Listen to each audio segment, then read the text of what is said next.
കാലിക്കറ്റ് യൂണിവേഴ്സിറ്റിയിലെ 2022-23 അധ്യയന വർഷത്തേക്കുള്ള വിവിധ ഡിപ്പാർട്ട്മെൻറ്റുകളിലേക്കുള്ള PG പ്രോഗ്രാമുകളിലേക്കും ഇൻ്റഗ്രേറ്റഡ് PG പ്രോഗ്രാമുകളിലേക്കുമുള്ള അപേക്ഷ വിളിച്ചിരിക്കുകയാണ്. ഈ വർഷം Calicut university CUCAT Calicut university common admission test എന്നുള്ള പേരിലാണ് എൻട്രൻസ് എക്സാമിനേഷൻ നടത്തുന്നത്. എങ്ങനെയാണ് കാലിക്കറ്റ് യൂണിവേഴ്സിറ്റിയുടെ CUCATന് അപ്ലൈ ചെയ്യുക എന്നുള്ളതാണ് വളരെ വിശദമായി നമ്മൾ ഈ വീഡിയോയിലൂടെ പരിചയപ്പെടുന്നത്. നമ്മൾ ഗൂഗിളിൽ നമ്മൾ കാലിക്കറ്റ് യൂണിവേഴ്സിറ്റിയുടെ വെബ്സൈറ്റിലേക്കാണ് ആദ്യമായിട്ട് പോവേണ്ടത്.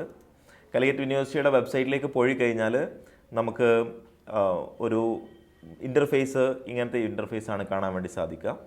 അത് കഴിഞ്ഞതിന് ശേഷം നമ്മൾ അതിൽ തന്നെ നമുക്ക് വ്യത്യസ്ത ഓപ്ഷനുകൾ കാണാൻ വേണ്ടി സാധിക്കും. അതിൽ നമ്മൾ ഡയറക്ടറേറ്റ് ഓഫ് അഡ്മിഷൻ എന്നുള്ള കാറ്റഗറിയാണ് എടുക്കേണ്ടത്.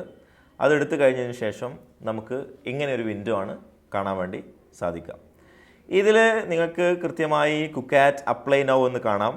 അതുപോലെ തന്നെ ഇതിൻ്റെ വിശദാംശങ്ങൾ ഉള്ള മറ്റൊരു ടാബിലേക്ക് നിങ്ങൾക്ക് പോകാൻ വേണ്ടി സാധിക്കും. അതിൽ നോട്ടിഫിക്കേഷൻ, പ്രോസ്പെക്ടസ്, പ്രസ് റിലീസ് ഒക്കെ കാണാം. അതിൽ നോട്ടിഫിക്കേഷൻ വളരെ കൃത്യമായി വായിച്ച് നോക്കാൻ വേണ്ടി ശ്രദ്ധിക്കുക. പ്രോസ്പെക്ടസ് നോക്കുക. അതുപോലെ തന്നെ അതിൽ ഓരോരോ കോഴ്സുകളെ കുറിച്ച് പറയുന്നുണ്ട്. ടെൻറ്റേറ്റീവ് ഷെഡ്യൂൾ ഓഫ് ഓൺലൈൻ രജിസ്ട്രേഷനും എൻട്രൻസ് ടെസ്റ്റിനെ കുറിച്ച് പറയുന്നുണ്ട്. ഫീസ് എത്രയാണെന്നുള്ളതിനെ കുറിച്ച് കൃത്യമായി പറയുന്നുണ്ട്.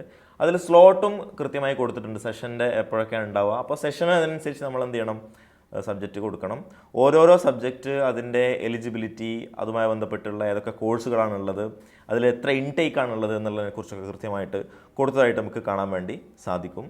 ഇനി തുടർന്ന് അങ്ങോട്ട് പോകുന്ന സമയത്ത് നമുക്കിനി അപ്ലിക്കേഷൻ എന്നുള്ളൊരു പ്രോസസ്സാണ് പ്രധാനമായിട്ടും ഉള്ളത്. ഇതിൽ അപ്ലിക്കേഷൻ പ്രോസസ്സിന് മുമ്പ് നമ്മൾ കൃത്യമായി കാര്യങ്ങൾ മനസ്സിലാക്കേണ്ടത് നിങ്ങളുടെ പ്രോസ്പെക്ടസിലുണ്ടാവും. എൻട്രൻസ് ടെസ്റ്റ് സെൻറ്ററുകളടക്കം ഇതിൽ പ്രോസ്പെക്ടസിൽ കൊടുത്തിട്ടുണ്ടാവും. അതിനുശേഷം നമ്മൾ അപ്ലിക്കേഷൻ പ്രൊസീജിയറിലേക്ക് കടക്കാൻ വേണ്ടി പോവുകയാണ്. അപ്ലൈ ചെയ്യുന്നതിന് മുമ്പ് നിങ്ങളുടെ കയ്യിൽ നിങ്ങളുടെ ഒരു ഫോട്ടോ ആണ്, ഡോക്യുമെൻ്റ് എന്നുള്ള സ്വഭാവത്തിൽ നിങ്ങളുടെ കയ്യിൽ ഉണ്ടാവേണ്ടത്. ഫോട്ടോ ആണ് നിങ്ങൾക്ക് അപ്ലോഡ് ചെയ്യാൻ വേണ്ടിയിട്ട് ചോദിക്കാം. ആദ്യത്തെ പ്രൊസീജിയർ എന്ന് പറയുന്നത് CAP ID ക്രിയേഷനാണ്. CAP ID create ചെയ്യാൻ നിങ്ങൾക്ക് ആവശ്യമായിട്ടുള്ളത്, നിങ്ങൾക്ക് ഒരു വാലിഡ് മൊബൈൽ നമ്പർ നിങ്ങളുടെ കയ്യിൽ ഉണ്ടാവണം. വാലിഡ് മൊബൈൽ നമ്പർ വെച്ചിട്ടാണ് നിങ്ങൾ CAP ID ക്രിയേറ്റ് ചെയ്യുക. മൊബൈൽ നമ്പർ കൊടുക്കുക.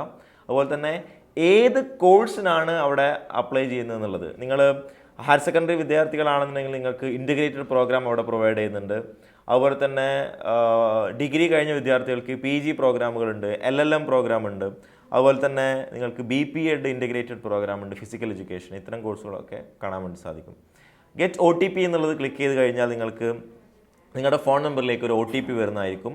OTP നിങ്ങൾ ഫോൺ നമ്പർ വന്നിട്ടുള്ള OTP ഇതിൽ ടൈപ്പ് ചെയ്ത് കൊടുക്കുക എന്നുള്ളതാണ് ചെയ്യേണ്ടത്.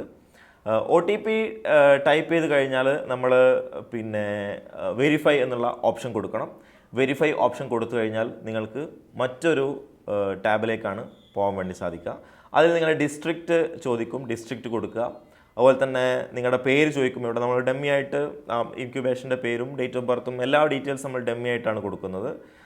നിങ്ങളുടെ നെയിം ആഡ് ചെയ്യാനുണ്ടാവും. അതുപോലെ തന്നെ നിങ്ങളുടെ ഡേറ്റ് ഓഫ് ബർത്ത് ആഡ് ചെയ്യാനുണ്ടാവും. നിങ്ങളുടെ registration number for last qualifying exam, ഏത് എക്സാമാണോ നിങ്ങൾ ലാസ്റ്റ് ക്വാളിഫൈ ചെയ്തത്, 10ാം ക്ലാസ് ആണെങ്കിൽ 10ാം ക്ലാസ്, അല്ലെങ്കിൽ +2 ആണെങ്കിൽ +2, നിങ്ങൾ ഡിഗ്രി ആണെങ്കിൽ ഡിഗ്രി. നിങ്ങളുടെ ഇമെയിൽ ID ചോദിക്കും. ഇമെയിൽ ID കൃത്യമായിട്ട് കൊടുക്കുക. അതുപോലെ തന്നെ നിങ്ങളുടെ ജെൻഡർ ചോദിക്കും. അതുപോലെ തന്നെ ജെൻഡർ കൊടുക്കുക. നിങ്ങളുടെ അഡ്രസ്സ് ചോദിക്കും, അഡ്രസ്സും കൊടുക്കുക. അഡ്രസ്സൊക്കെ കൊടുക്കുന്ന സമയത്ത് വളരെ വിശദമായി നിങ്ങളുടെ പിൻകോഡ് അടക്കം കൊടുക്കാൻ വേണ്ടി ശ്രദ്ധിക്കുക എന്നുള്ളത് വളരെ പ്രധാനപ്പെട്ട കാര്യമാണ്. ഇനി ഇത് കഴിഞ്ഞതിന് ശേഷം നിങ്ങൾക്ക് അടുത്ത ഒരു ടാബിലേക്ക് പോകാൻ വേണ്ടി സാധിക്കുന്നതാണ്. ഇത് സബ്മിറ്റ് ചെയ്ത് കഴിഞ്ഞ ശേഷം നിങ്ങൾക്ക് അടുത്തൊരു ഫോമിലേക്ക് പോകാൻ വേണ്ടി സാധിക്കും. ഇതോടുകൂടി നിങ്ങളുടെ CAP ID ക്രിയേഷൻ ആണ് ബേസിക്കലി നടക്കുന്നത്. CAP ID ക്രിയേഷൻ നടന്നു കഴിഞ്ഞാൽ നിങ്ങൾക്ക് നിങ്ങളുടെ ഏത് ഫോൺ വെച്ചിട്ടാണോ നിങ്ങൾ അപ്ലൈ ചെയ്തിട്ടുള്ളത് ആ ഫോണിലേക്ക് നിങ്ങൾക്ക് ഒരു സെക്യൂരിറ്റി കീ നിങ്ങൾക്ക് കിട്ടും. അതുപോലെ തന്നെ ഒരു CAP ID നിങ്ങൾക്ക് കിട്ടും. ഈ CAP ID നിങ്ങൾ വളരെ കൃത്യമായിട്ട് ശ്രദ്ധിക്കണം. CAP ID നിങ്ങളുടെ ഒരു ഫ്യൂച്ചർ റെഫറൻസ് എന്നുള്ള സ്വഭാവത്തിൽ CAP ID വെച്ചിട്ട് നിങ്ങൾ ലോഗിൻ ചെയ്യുകയാണെന്നുണ്ടെങ്കിൽ നിങ്ങൾക്ക് നിങ്ങളുടെ ഡീറ്റെയിൽസ് കാര്യങ്ങളൊക്കെ കാണാൻ വേണ്ടി സാധിക്കുന്നുള്ളതാണ്. നിങ്ങൾ അപ്ലൈ ചെയ്ത സമയത്ത് എന്തൊക്കെ കാര്യങ്ങളാണ് കൊടുത്തതെന്നുള്ളതൊക്കെ കാണാൻ വേണ്ടി സാധിക്കുന്നുള്ളതാണ്. ഇതിൽ CAP ID അഥവാ നഷ്ടപ്പെട്ടു പോയാൽ ഈ ഒരു പ്രോസസ്സാണ് നിങ്ങൾ ചെയ്യേണ്ടത്. റിട്രീവ് ലോസ്റ്റ് CAP ID എന്നുള്ള ഓപ്ഷൻ ഉണ്ടാകും. അതിൽ നിങ്ങളുടെ നമ്പർ അടിച്ചു കൊടുക്കുക. നിങ്ങളുടെ ഡേറ്റ് ഓഫ് ബർത്ത് കൊടുക്കുക, നിങ്ങളുടെ UG രജിസ്ട്രേഷൻ നമ്പർ കൊടുക്കുക. ഈ ഡീറ്റെയിൽസ് കൊടുത്തു കഴിഞ്ഞാൽ നിങ്ങൾക്ക് എന്ത് ചെയ്യാൻ പറ്റും, നിങ്ങൾക്ക് കാപ്പൈഡ് അഥവാ നഷ്ടപ്പെട്ടു പോയാൽ അത് റിട്രീവ് ചെയ്യാനുള്ള ഓപ്ഷൻ ഉണ്ടാവും. എന്നിട്ട് നിങ്ങൾ എന്ത് ചെയ്യാം, അത് സബ്മിറ്റ് കൊടുക്കുകയും ചെയ്യുക എന്നുള്ളതാണ്. അതിനുശേഷം നിങ്ങളുടെ ഫോണിലേക്ക് ഇതുമായി ബന്ധപ്പെട്ടുള്ള ഡീറ്റെയിൽസ് വരുന്നതായിരിക്കും. അത് നിങ്ങൾ എന്ത് ചെയ്യാം, കൃത്യമായിട്ട് സബ്മിറ്റ് കൊടുക്കാം. അതിൽ പ്രത്യേകം ശ്രദ്ധിക്കണം, നിങ്ങൾ കൊടുക്കുന്ന മൊബൈൽ നമ്പർ ഒരു വാലിഡ് മൊബൈൽ നമ്പർ ആയിരിക്കണം. അതിലേക്കാണ് SMS വരിക, അത് കൃത്യമായിട്ട് കൊടുക്കുക. ഇനി നിങ്ങൾ ഹോമിലേക്ക് പോയി കഴിഞ്ഞ ശേഷം നിങ്ങൾ ക്യാപ്പ് ID എന്താണോ നിങ്ങൾക്ക് ലഭിച്ചിട്ടുള്ള ക്യാപ്പ് ID അത് കൊടുക്കുക. അതുപോലെ തന്നെ സെക്യൂരിറ്റി കീ നിങ്ങളുടെ ഫോണിൽ വന്നിട്ടുള്ള സെക്യൂരിറ്റി കൊടുക്കുക. എന്നിട്ട് നിങ്ങൾ ആ ക്യാപ്ചർ കൂടി ആഡ് ചെയ്തതിനു ശേഷം ഇമേജ് ടെക്സ്റ്റ് കൂടി ആഡ് ചെയ്തതിനു ശേഷം നിങ്ങൾ ലോഗിൻ എന്നുള്ള ഓപ്ഷനാണ് കൊടുക്കേണ്ടത്. ലോഗിൻ എന്ന് പറയുന്ന ഓപ്ഷൻ കൊടുത്തു കഴിഞ്ഞാൽ നിങ്ങൾക്ക് അടുത്ത ഒരു ടാബിലേക്ക് പോകുന്നതായിട്ട് കാണാൻ വേണ്ടി സാധിക്കും. ഇവിടെയാണ് നമ്മുടെ ഫോട്ടോ അപ്ലോഡിങ് ആദ്യം നടക്കേണ്ടത്. ഫോട്ടോ അപ്ലോഡിങ് ചെയ്യുന്ന സമയത്ത് കൃത്യമായി ഇതിൽ പറയുന്നുണ്ട്, it should not exceed 40 KB. അതിൻ്റെ വിടുത്ത് കാര്യങ്ങളൊക്കെ പറയുന്നുണ്ട്. അത് കൃത്യമായി നമ്മൾ എന്ത് ചെയ്യണം, നമുക്ക് ഫോട്ടോ അപ്ലോഡ് നമ്മൾ കൃത്യമായിട്ട് നടത്തണം. അത് അപ്ലോഡ് ചെയ്താൽ നിങ്ങളുടെ ഫോട്ടോ സ്ക്രീനിൽ നിങ്ങൾക്ക് കാണാൻ സാധിക്കും എന്നതാണ്. അതിനുശേഷം കണ്ടിന്യൂ എന്നുള്ള ഓപ്ഷനാണ് നിങ്ങൾ എടുക്കേണ്ടത്. കണ്ടിന്യൂ ചെയ്യുന്ന ഓപ്ഷൻ കൊടുക്കുന്ന സമയത്ത് നിങ്ങൾ ഓരോരോ ഡീറ്റെയിൽസ് കൊടുക്കാൻ വേണ്ടിയിട്ട് ചോദിക്കും. നിങ്ങളുടെ സ്റ്റേറ്റ്, ഡിസ്ട്രിക്റ്റ്, അതുപോലെ തന്നെ നിങ്ങളുടെ guardian name, guardian phone number, അതുപോലെ തന്നെ ഗാർഡിയൻ ഒക്യുപ്പേഷൻ, ആനുവൽ ഇൻകം ചോദിക്കുന്നുണ്ട്. അതുപോലെ തന്നെ റിസർവേഷൻ കാറ്റഗറി വളരെ പ്രധാനപ്പെട്ടതാണ്. നിങ്ങൾ ഏത് കാറ്റഗറിയിൽപ്പെട്ടതാണോ ആ കാറ്റഗറിയിൽപ്പെട്ട റിസർവേഷൻ ഡീറ്റെയിൽസ് ചോദിക്കുന്നതായിരിക്കും. നിങ്ങൾ ഹിന്ദു, മുസ്ലിം, ക്രിസ്ത്യൻ, ബുദ്ധ, ജൈൻ എല്ലാ കാറ്റഗറിയിൽപ്പെട്ട ആളുകൾക്കുമുള്ള ഓപ്ഷൻ അതിൽ കൊടുത്തിട്ടുണ്ട്. നിങ്ങളതിൽ കാസ്റ്റ് ഏതാണെന്നുള്ളത് ചോദിക്കുന്നുണ്ട്. നിങ്ങൾ EWS വിഭാഗത്തിൽപ്പെട്ടതാണോ നോക്കുന്നുണ്ട്. ഇതിൻ്റെ ഒന്നും ഡോക്യുമെൻറ്റ്സ് നിങ്ങൾക്ക് അപ്ലോഡ് ചെയ്യേണ്ടതായിട്ടില്ല. നിങ്ങൾ ഇതുമായി ബന്ധപ്പെട്ടുള്ള രേഖകൾ പിന്നീട് നിങ്ങൾക്ക് സമർപ്പിക്കേണ്ടതായിട്ട് വരും. അത് കൃത്യമായിട്ട് ശ്രദ്ധിക്കുക എന്നുള്ളതാണ്. നിങ്ങൾ പേഴ്സൺ വിത്ത് ഡിസബിലിറ്റി ആണോ എന്നുള്ളത് ചോദിക്കുന്നുണ്ട്. അതുപോലെ തന്നെ നോൺ ക്രിമിനൽ വിഭാഗത്തിൽപ്പെടുന്ന ആളാണോ എന്നുള്ളത് മുസ്ലിം കാറ്റഗറിയൊക്കെ ആണെങ്കിൽ ചോദിക്കും. അങ്ങനെയാണെങ്കിൽ നിങ്ങൾക്ക് സംവരണത്തിന് റിസർവേഷൻ അർഹത ഉണ്ടാവും എന്നുള്ളതാണ്. അതുമായി ബന്ധപ്പെട്ട രേഖകൾ നിങ്ങൾ കൃത്യമായിട്ട് ഹാജരാക്കുകയും ഒക്കെ വേണം. നിങ്ങൾ പോലീസ് പേഴ്സണൽ ഇൻ സർവീസ് ആണോ എന്ന് ചോദിക്കുന്നുണ്ട്. NCC അതാണോ, അല്ലെങ്കിൽ നിങ്ങൾക്ക് ഈ പറയുന്ന സ്വഭാവത്തിൽ വേറെ ഏതെങ്കിലും അഡീഷണൽ PGക്ക് നിങ്ങൾ അപ്ലൈ ചെയ്യുന്നുണ്ടോ, +2 മാത്തമാറ്റിക്സ് പഠിച്ചിട്ടുണ്ടോ എന്ന് ചോദിക്കുന്നുണ്ട്. നിങ്ങളുടെ അക്കാഡമിക് ക്വാളിഫിക്കേഷൻ ചോദിക്കുന്നുണ്ട്. ഹയർ സെക്കൻഡറി അക്കാഡമിക് ക്വാളിഫിക്കേഷൻ, ഏത് ഗ്രൂപ്പാണ് നിങ്ങൾ എടുത്തിട്ടുള്ളത്, year of passing, degree qualification, ഏത് ഗ്രൂപ്പാണ് അല്ലെങ്കിൽ ഏത് സബ്ജക്റ്റാണ് നിങ്ങൾ പഠിച്ചിട്ടുള്ളത് എന്നുള്ളത് ചോദിക്കുന്നുണ്ട്. അതിൽ ഓരോരോ സബ്ജക്റ്റ് നിങ്ങൾ ഏതാണോ പഠിച്ചിട്ടുള്ളത് അതിൽ ഓപ്ഷൻ കൊടുക്കാനായിട്ടുണ്ട്. അത് ഇയർ ഓഫ് പാസും ചോദിക്കുന്നതായിട്ട് കാണാൻ വേണ്ടി സാധിക്കും. പിന്നെ വളരെ സ്പെസിഫിക്കലായിട്ട് MA പൊളിറ്റിക്കൽ സയൻസ് പഠിക്കുന്ന ആളുകളെ സംബന്ധിച്ചിടത്തോളം, പഠിക്കാൻ ഉദ്ദേശിക്കുന്ന ആളുകളെ സംബന്ധിച്ചിടത്തോളം അവർ ഈ പറയുന്ന സ്വഭാവത്തിൽ Indian constitution and politics, international relations and organisation, public administration complementary സബ്ജക്റ്റായി ഡിഗ്രി ലെവലിൽ പഠിച്ചിട്ടുണ്ടോ എന്ന് ചോദിക്കുന്നുണ്ട്. പഠിച്ചിട്ടുണ്ടെങ്കിൽ യെസ് അല്ലെങ്കിൽ നോ എന്ന് കൊടുക്കുക. MSc applied geology, MSc nano science ഉള്ള ആളുകൾക്ക് ഈ പറയുന്ന കോംപ്ലിമെൻ്ററി സബ്ജക്റ്റായിട്ട് ഏതൊക്കെ വിഷയങ്ങളാണ് കോംപ്ലിമെൻ്ററി 1, കോംപ്ലിമെൻ്ററി 2 ആയിട്ട് പഠിച്ചെന്നുള്ളത് ചോദിക്കുന്നുണ്ട്. നിങ്ങൾക്ക് ഡിക്ലറേഷൻ ഫോം കൊടുക്കാം. അതിനുശേഷം നിങ്ങളോട് ചോദിക്കും, സബ്മിഷൻ ചെയ്യാൻ വേണ്ടിയിട്ടാണ് ചോദിക്കും, സബ്മിറ്റ് ചെയ്യാം. അതിൽ നമ്മൾ ഏതെങ്കിലും വിട്ടുപോയിട്ടുണ്ടെങ്കിൽ, ഇതിപ്പോൾ ഇതിൽ ഫോൺ നമ്പർ മാച്ചിങ് അല്ല എന്ന് പറഞ്ഞിട്ടുണ്ട്, അത് വിട്ടുപോയ സാധനങ്ങൾ അവിടെ കാണിക്കുന്നതായിരിക്കും.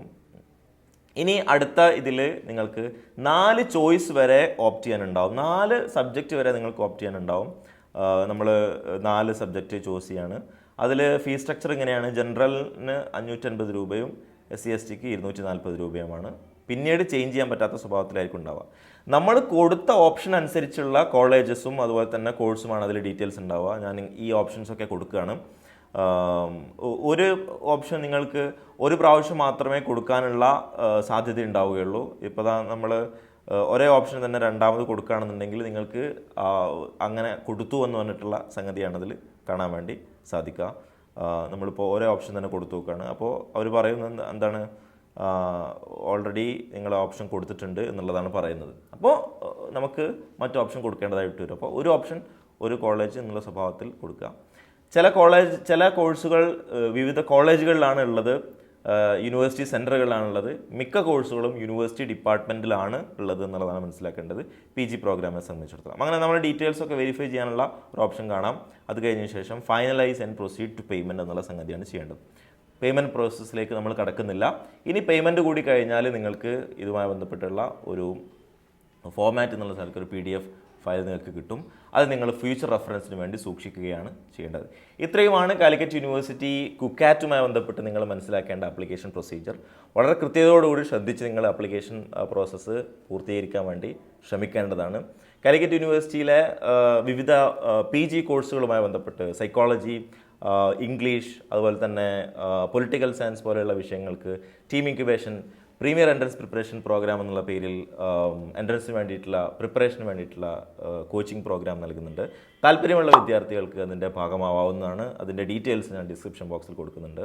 ഈ വീഡിയോ നിങ്ങൾക്ക് ഇഷ്ടമായിട്ടുണ്ടെങ്കിൽ നിങ്ങൾ ഈ ചാനൽ സബ്സ്ക്രൈബ് ചെയ്യുക. അതുപോലെ തന്നെ മറ്റു വിദ്യാർത്ഥികളിലേക്കും രക്ഷിതാക്കളിലേക്കും വീഡിയോ ഷെയർ ചെയ്ത് കൊടുക്കുകയും ചെയ്യുക. Thank you very much.